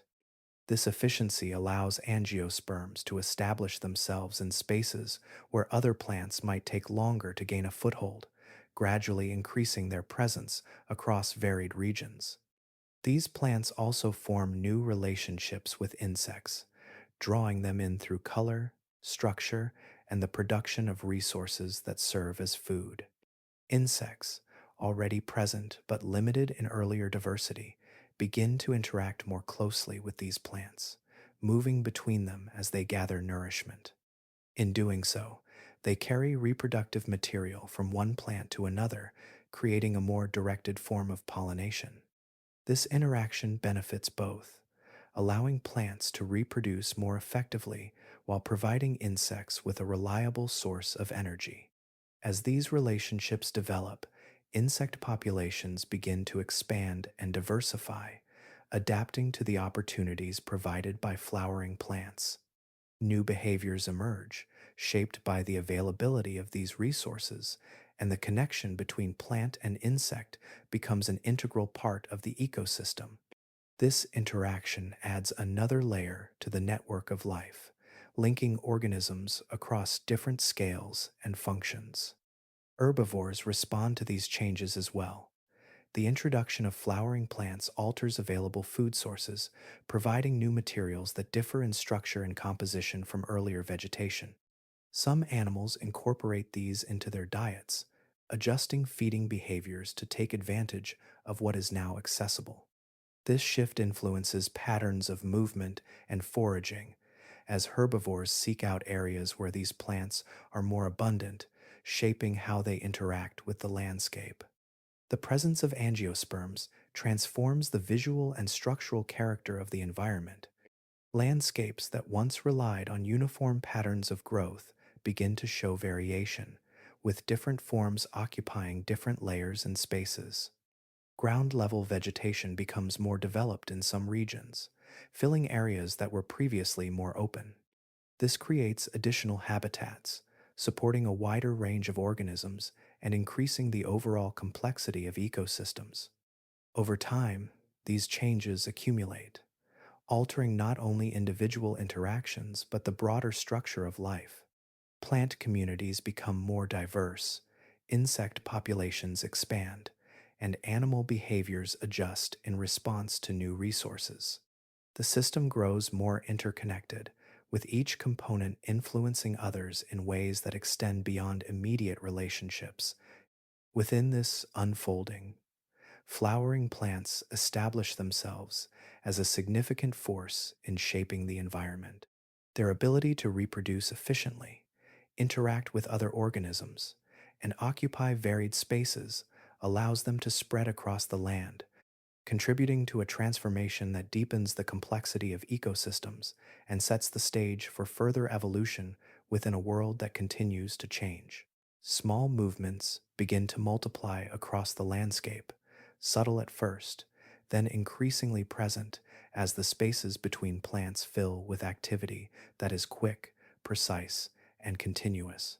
Insects expand in both number and variety, their forms adapting to a growing range of roles within the environment. Where earlier interactions were more general, new patterns emerge that link these small creatures closely to the structures and cycles of plant life. Their diversity increases as different lineages explore distinct ways of feeding, moving, and reproducing. Some remain close to the ground, navigating through low vegetation, while others take to the air, moving between plants with controlled, repeated flights. Each variation reflects a response to available opportunities, allowing insects to occupy niches that differ in scale, timing, and resource use. This expansion is not random, but guided by the presence of new plant forms that provide both food and structure. Among these evolving groups, early pollinators begin to appear, including forms that resemble bees. Their bodies carry adaptations that allow them to gather and transport fine particles from one plant to another. As they move in search of nourishment, they come into contact with reproductive structures, transferring material in ways that increase the likelihood of successful fertilization. This process becomes more consistent as both plants and insects refine their roles within it. The relationship between plant and insect grows increasingly specialized. Certain plants develop features that attract specific insects, guiding their movements toward particular structures. In response, insects adapt to access these resources more efficiently, altering body shape, behavior, or sensory perception. This mutual adjustment creates pairings where each depends more closely on the other, forming connections that are both precise and enduring. These interactions extend beyond individual pairs, influencing the broader structure of ecosystems. As pollination becomes more directed, plant populations can reproduce with greater reliability, supporting larger and more stable communities. Insects, in turn, benefit from the consistent availability of food, allowing their populations to grow and diversify further. This reciprocal relationship strengthens the links between different components of the environment, creating a network where changes in one part affect many others. Movement within these systems becomes more interconnected. Insects travel between multiple plants, carrying with them not only reproductive material, but also the influence of one location to another. This movement links separate areas into a shared system where the success of one population can support the development of another. The flow of energy and resources becomes more continuous, guided by the paths these small creatures trace through the environment. As these patterns establish themselves, ecosystems gain a new level of complexity. Relationships are no longer defined solely by feeding or competition, but by cooperation, that enhances survival for multiple participants. The presence of specialized pollination introduces a form of interaction that depends on timing, structure, and behavior aligning across different species. Within this unfolding, insects become more than background participants. Their increasing diversity and their role in pollination place them at the center of many ecological processes, linking plants, animals, and environments into a system that is more tightly connected than before. Through their movement and interaction, the living world becomes a network of relationships, where even the smallest forms contribute to the stability and expansion of life across the landscape. Precision becomes more pronounced in the forms that occupy the highest levels of predation, expressed not through simple increase in size, but through refinement in structure and behavior. In the Cretaceous, theropods evolve into more specialized hunters, their bodies shaped by generations of adaptation that align movement, sensing, and feeding into coordinated systems. Each element contributes to an approach that is deliberate and efficient, allowing them to operate with a control that influences everything within their range. Their heads carry jaws that close with greater force, supported by muscles and bone structures that concentrate power into each movement.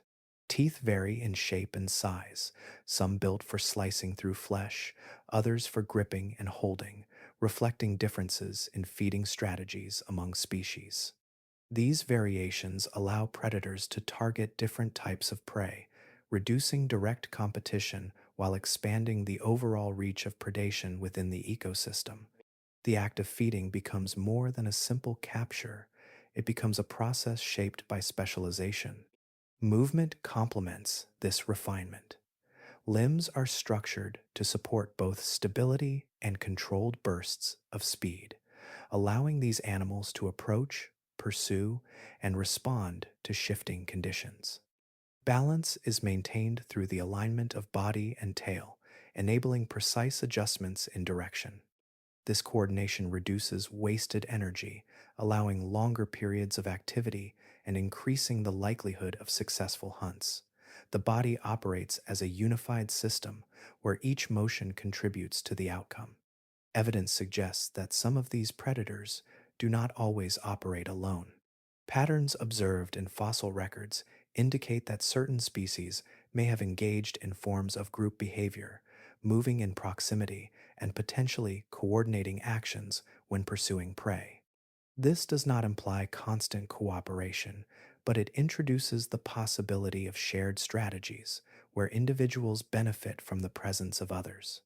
Such interactions can influence the selection of targets and the methods used to approach them, adding another layer to predatory behavior.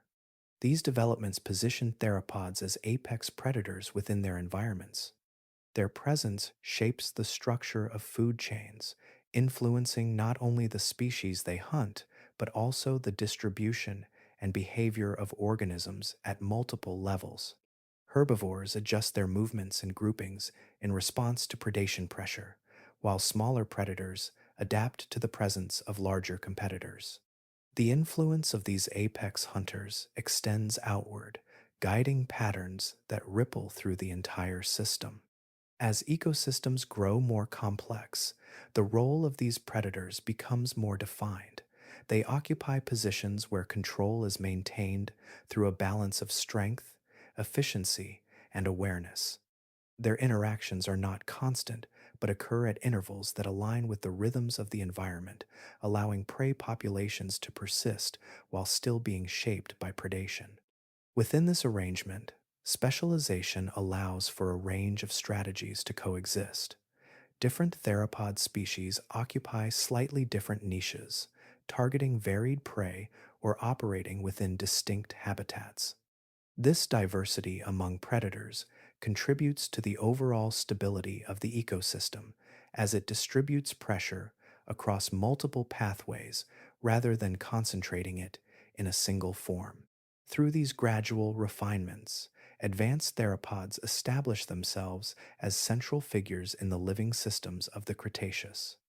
Their dominance is not absolute in every moment. but it is consistent in its influence, guiding the balance of life through a combination of physical capability and behavioral adaptation that reflects the long process of evolution, shaping their form and function. Protection begins to take shape in forms that extend beyond simple size, emerging as structures that alter how bodies meet the surrounding world. Among herbivores of this time, surfaces harden, edges rise, and outlines shift into configurations that discourage direct approach. Armor develops along backs and flanks, composed of thickened plates that distribute force and reduce vulnerability. Spikes extend outward from these surfaces, creating distance between predator and body, while horns project forward or upward, adding a means of active resistance when needed.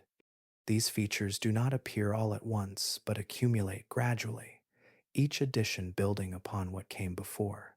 Early variations may offer only slight advantages, yet over generations they become more pronounced, shaped by the repeated interactions between predator and prey.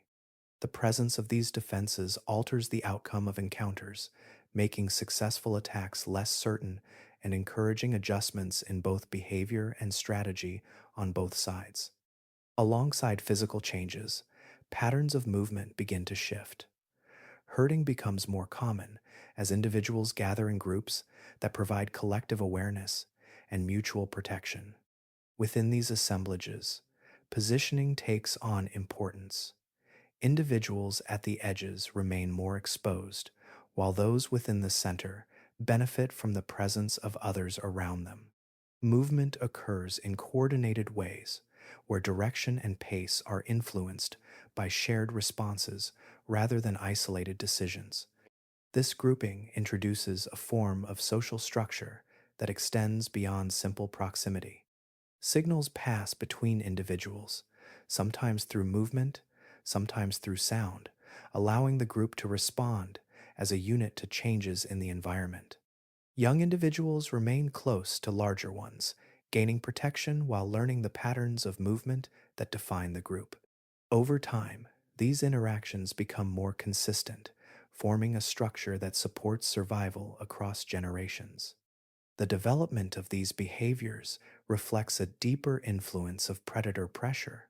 As predators refine their methods, herbivores respond not only by growing larger or stronger, but by becoming more organized and better protected. The relationship between the two becomes a continuous exchange, where each adaptation on one side prompts a response on the other. This process does not lead to a final state, but to an ongoing adjustment that shapes both groups. Physical defenses also influence how herbivores use their environment.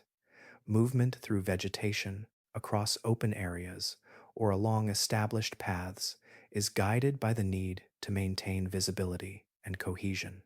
Dense areas may offer concealment, but can also limit awareness, while open spaces allow for clearer detection of approaching threats.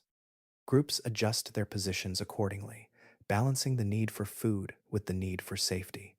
Within these evolving systems, diversity increases among herbivores as different species adopt varying combinations of defenses and behaviors.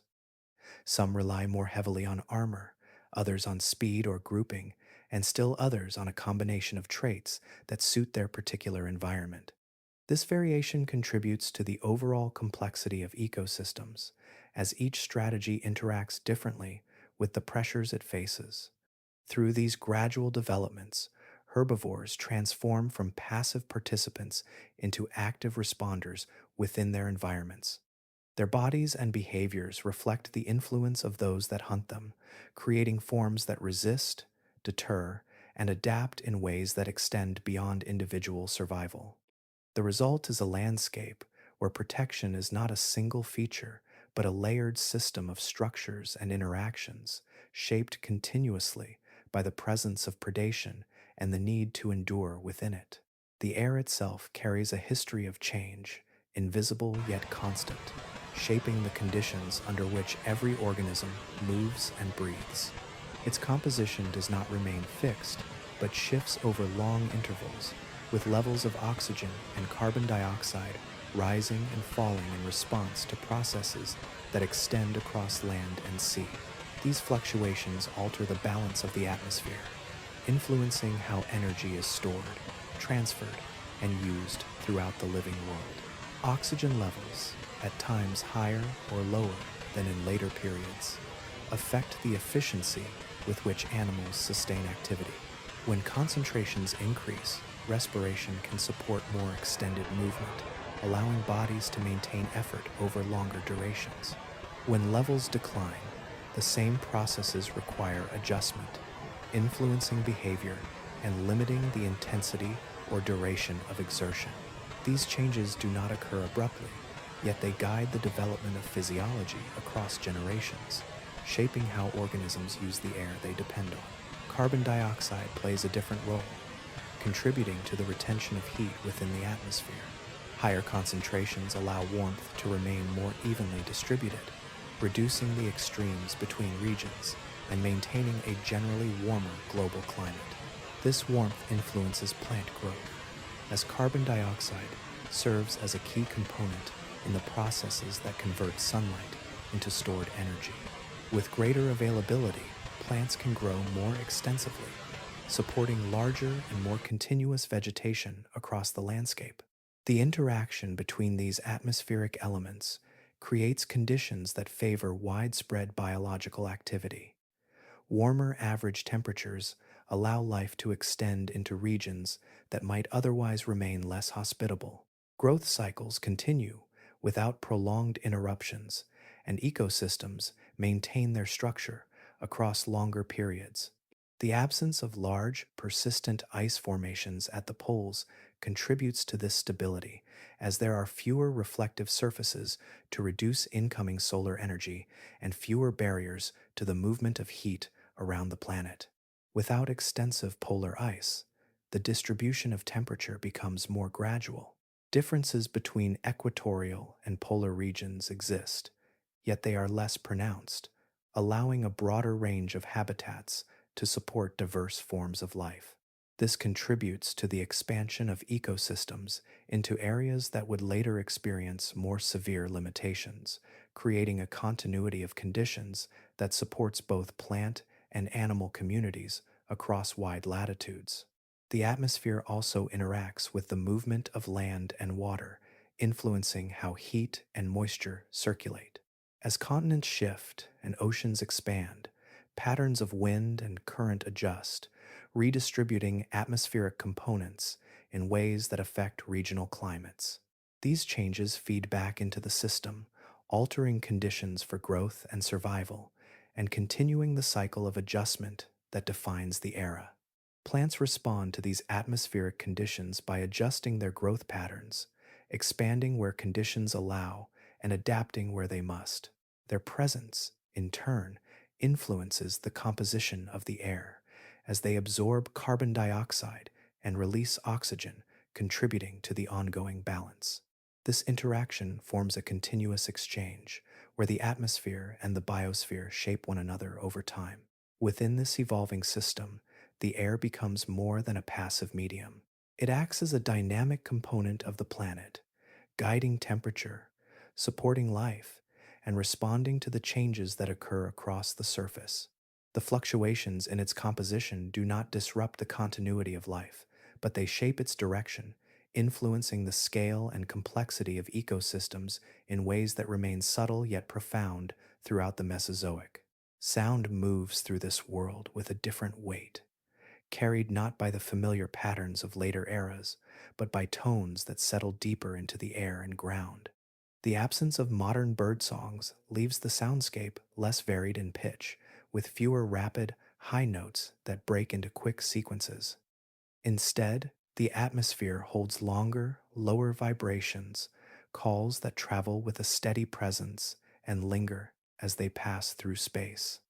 Across land, many of these sounds originate from larger bodies, where the structure of the chest and throat allows for the production of deep, resonant tones. These calls do not rely on complexity, but on reach, extending across considerable distances where visual contact is limited. They serve as signals that define territory, maintain connection between individuals, or coordinate movement within groups. The energy required to produce such sounds is balanced by their effectiveness, allowing communication to occur without constant repetition. Low frequency vibrations interact with the environment in ways that higher sounds cannot. They move through the air and into the ground, carrying information beyond immediate surroundings. In open areas, these calls travel outward with little obstruction, fading gradually as distance increases. In more structured environments, their movement becomes shaped by the physical arrangement of vegetation and terrain, bending, reflecting, or dispersing as they encounter obstacles. Within denser forests, sound behaves differently. Layers of vegetation absorb and redirect vibrations, breaking up the direct path of a call and altering how it is perceived at a distance. The presence of trunks, leaves, and uneven surfaces creates a complex pathway for sound, where echoes and distortions become part of the experience. Communication in these areas may rely on repeated signals or adjustments in tone to account for these effects, allowing messages to remain clear despite the interference. Smaller animals contribute their own sounds, though these remain less dominant within the overall soundscape. Their calls are often shorter and less powerful, designed for closer interactions rather than long distance transmission. These signals fill the spaces between larger sounds, creating a layered environment where multiple forms of communication occur simultaneously, each operating within its own range and purpose.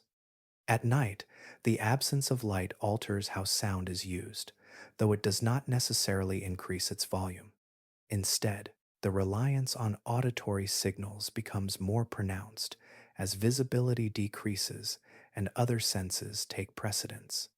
The same deep calls that travel during the day continue, joined by more subtle sounds that indicate movement or presence within closer proximity. The balance between silence and sound remains, shaped by intervals where activity rises and falls. In the oceans, the soundscape takes on another form. Water carries vibrations more efficiently than air, allowing sounds to travel farther and with greater clarity. Marine reptiles contribute to this environment through movements and interactions that produce low, sustained tones. The displacement of water by large bodies creates pressure waves that extend outward, forming a continuous background of motion. These sounds blend with those of smaller organisms and environmental processes, creating a layered acoustic field beneath the surface. Across both land and sea, sound becomes a medium through which life maintains connection and awareness.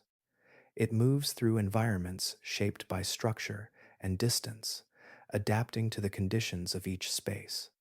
Without the higher frequencies that later define many ecosystems, the Mesozoic world carries a quieter depth where communication unfolds in slower, more sustained patterns that travel across the landscape and through the water with a steady, enduring presence. Balance settles across the planet in a way that feels earned, not sudden, as if the long sequence of changes has gradually found a moment of alignment. Life now occupies nearly every available space, with a consistency that reflects deep interconnection. The patterns that once shifted more abruptly begin to hold, forming systems that maintain themselves through continuous adjustment rather than frequent disruption. Biodiversity reaches its peak within this arrangement, expressed through the presence of countless forms that differ in size, behavior, and role. Each environment supports its own communities, where species fit into positions shaped by long periods of interaction and adaptation. The variety is not scattered but structured, with relationships linking organisms across different layers, creating a network that extends from the smallest forms to the largest. Predator and prey relationships settle into a dynamic equilibrium. Predators no longer expand unchecked, nor do prey populations grow without restraint. Instead, both sides influence each other in a steady exchange, where numbers rise and fall within limits that sustain the system. Hunting strategies and defensive adaptations have reached levels of refinement that allow interactions to occur without destabilizing the broader environment. Movement, feeding, and reproduction align with these patterns, creating rhythms that repeat with subtle variation. On land, ecosystems display a depth that reflects the accumulation of earlier developments. Vegetation forms multiple layers, from ground cover to higher structures, supporting a wide range of herbivores that specialize in different types of plant material. These herbivores, in turn, support predators that have adapted to specific methods of hunting. The result is a system where energy flows through multiple pathways, reducing reliance on any single connection and increasing overall stability. In the oceans, a similar structure unfolds. Marine life occupies distinct depths and regions, with interactions that link surface waters to deeper layers. Large reptiles continue to move through these environments, while smaller organisms fill the spaces between, contributing to a complex web of relationships.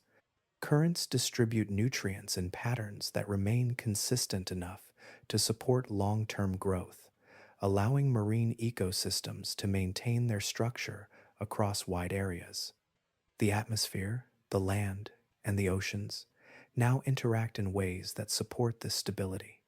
Climate patterns remain relatively steady, allowing ecosystems to persist without frequent large-scale disruption. The movement of continents continues, but its effects are gradual, giving life time to adapt and integrate changes into existing systems. The result is a world where conditions support continuity, allowing organisms to focus on maintaining their roles within the broader network. This stability does not imply stillness. Movement continues at every level, from the shifting of individual organisms to the slow changes in the environment. Yet these movements occur within a framework that absorbs variation without collapsing. Feedback mechanisms, developed through long interaction, allow systems to adjust and return to balance after minor disturbances. Across the planet, this moment represents a culmination of processes that began in a far less structured world. The earlier scarcity and instability have given way to a richness that feels complete, where each part contributes to the whole. Life has filled the available spaces, refined its interactions, and established patterns that sustain themselves over time. Within this fully developed state, the world holds a quiet equilibrium where diversity, interaction, and stability combine into a system that has reached its most balanced form, sustained by the continuous interplay of forces that have shaped it across the vast expanse of the Mesozoic. At first, the changes do not announce themselves in obvious ways, but appear as slight shifts that pass almost unnoticed within the larger continuity of the world. Beneath the surface, activity begins to increase in certain regions, where heat and pressure rise through the crust and find release in volcanic events that alter the land over time. These eruptions are not constant, yet their presence introduces new materials into the atmosphere and across the ground, gradually influencing conditions far beyond their points of origin. The air responds in subtle increments, as particles and gases released from these events begin to interact with existing atmospheric patterns. Temperature variations emerge, not as immediate extremes, but as slight departures from the consistency that had defined earlier stability. Some regions experience warmer intervals that linger longer than before, while others shift in ways that affect rainfall and seasonal rhythms. These fluctuations remain within tolerable ranges, yet they signal that the balance is beginning to adjust. On land, ecosystems continue to function, but small indications of strain appear within their structure. Plant communities, once stable in their distribution, begin to show changes in density and composition. Certain species expand into new areas, while others retreat or decline, responding to the evolving conditions. These adjustments occur gradually, blending into the ongoing patterns of growth and movement, yet they alter the arrangement of life in ways that accumulate over time. Animal populations reflect these shifts as well. Movement patterns adjust slightly, with some groups altering their routes or timing in response to changes in resource availability. Predators and prey continue their interactions, but the balance between them shows minor variations, influenced by the changing distribution of plants and the conditions that support them. These differences are not abrupt enough to disrupt the system, yet they introduce a layer of variability that was less pronounced before. In the oceans, similar patterns emerge.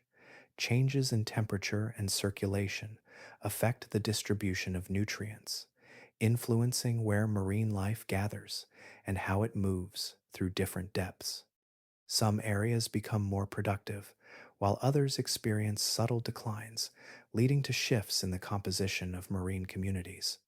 These changes remain part of the natural variability of the system, yet their persistence suggests a gradual transformation rather than a temporary fluctuation. Volcanic activity contributes to these processes not only through immediate effects, but through the long term release of gases that influence atmospheric composition. Over extended periods, these additions alter the balance of heat retention and circulation, feeding back into the climate system and reinforcing the changes already underway. The interaction between geological and atmospheric processes becomes more evident, though still unfolding at a pace that blends into the background of daily life. Despite these developments, the world does not descend into immediate instability. Ecosystems continue to operate, maintaining their complexity and supporting diverse forms of life. The changes remain subtle, woven into the fabric of existing systems rather than breaking them apart. Life adapts as it always has, adjusting to new conditions while preserving the overall structure that has been established. Within this gradual unfolding, the signs of change remain understated, present more as a shift in direction than a disruption. The stability that defined earlier periods begins to soften, not through sudden collapse, but through a series of small adjustments that, over time, reshape the conditions under which life continues to evolve. Strength in this world is visible in its scale and reach, yet beneath that presence lies a structure that depends on balance rather than permanence. The systems that support such widespread life are held together by conditions that must remain within certain limits, where temperature, resource flow, and interaction between species align closely enough to sustain continuity. When these elements remain steady, the world appears stable, but this stability is not absolute. Every ecosystem relies on connections that link organisms through feeding, movement, and reproduction. These connections form chains and networks that distribute energy across different levels, from plant growth to herbivores and then to predators. The strength of these systems comes from their interdependence, yet this same quality introduces sensitivity. A change in one part does not remain isolated, but moves outward, influencing other components in ways that are not always immediately visible. Large animals, especially those that dominate their environments, require substantial amounts of energy to maintain their size and activity. Their presence depends on consistent access to food and suitable conditions that allow them to grow and reproduce. When resources are abundant, they can persist across wide areas, shaping the landscape through their movement and feeding. However, this dependence also means that any reduction in available resources can have significant effects on their survival. The pathways that supply these resources are not always direct. They depend on the health of plant communities, the stability of climate, and the interactions that maintain soil and water systems. If one part of this chain begins to weaken, the effects can move upward through the system. A change in vegetation can influence herbivore populations, which in turn affects the predators that rely on them. This sequence does not require a dramatic shift to begin. Even small variations can initiate a series of adjustments that alter the overall balance. Climate plays a central role in maintaining these connections. Consistent patterns of temperature and moisture allow ecosystems to function with predictability, supporting growth and reproduction across seasons. When these patterns shift, even slightly, the timing and availability of resources can change. Organisms that depend on specific conditions may find themselves out of alignment with their environment, requiring adaptation or leading to decline. The complexity that defines this world also contributes to its vulnerability. With many species occupying specialized roles, the removal or reduction of one can leave a gap that is not easily filled. While diversity provides multiple pathways for energy to move, it also creates dependencies that must be maintained. The loss of a single component can alter interactions across the system, leading to changes that extend beyond the initial disruption. Small disturbances, when they occur, have the potential to cascade through these interconnected networks. A localized change can influence neighboring regions, which in turn affect others, creating a chain of responses that grows over time. These cascades do not always lead to immediate collapse, but they can weaken the structure of ecosystems, making them more susceptible to further changes. Within this intricate balance, the world reveals a quiet fragility. Its strength lies in connection and continuity, yet those same qualities require conditions that must be maintained. Life persists through adaptation and resilience, but it does so within a system where stability is sustained not by permanence, but by the careful alignment of many interdependent parts. The transition does not unfold slowly here, but arrives as a moment that interrupts the long continuity that came before, compressing change into a span that alters the course of the planet. The systems that had maintained balance for so long encounter a force that moves across land, sea, and sky, disrupting the conditions that supported their stability. The shift is not localized, but global, reaching into every environment and affecting the connections that hold ecosystems together. In the immediate aftermath, the structures that once defined life begin to break apart. The relationships between predator and prey, between plants and the animals that depend on them, are interrupted as the availability of resources changes rapidly. Light, temperature, and atmospheric composition shift in ways that alter the processes underlying growth and survival. These changes do not allow for gradual adjustment, but require responses that many organisms cannot sustain.